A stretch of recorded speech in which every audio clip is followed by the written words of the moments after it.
پوچھا گیا کہ یوم عرفہ کا روزہ اس کی فضیلت کیا ہے؟ تو میرے آقا علیہ الصلوۃ والسلام نے فرمایا یکفر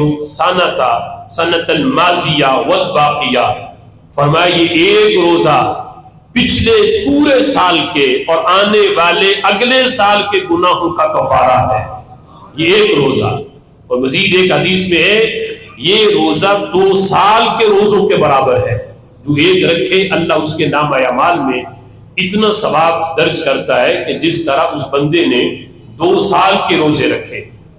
اور پھر ماضی یعنی جو گزرا ہوا سال ہے اس کے گناہوں کا بھی کفارہ بن گیا، اور اگلے سال جو آنے والا ہے اس میں بھی اگر کوئی گناہ سرزد ہوتا ہے تو یہ ایک روزہ اس کے گناہوں کا بھی کفارہ ہے۔ جہاں گناہوں کے معافی کی بات آتی ہے یا کوئی عمل گناہوں کا کفارہ بننے کا ذکر آتا ہے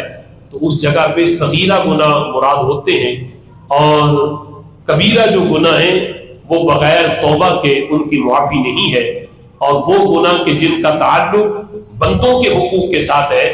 جب تک بندے ان حقوق کو معاف نہ کریں، ان کو راضی نہ کیا جائے تو اللہ تعالیٰ بھی وہ گناہ معاف نہیں کرتا۔ مثال کے طور پہ ایک بندے نے کسی کا حق مارا ہوا ہے، تو اب وہ یہ گناہ کیا اس نے کبیرہ، اب وہ توبہ کرتا رہے، معافی مانگتا رہے، تو اس کی توبہ تب تک قبول نہیں ہوگی جو حق مارا ہوا ہے پہلے وہ حق ادا کرے،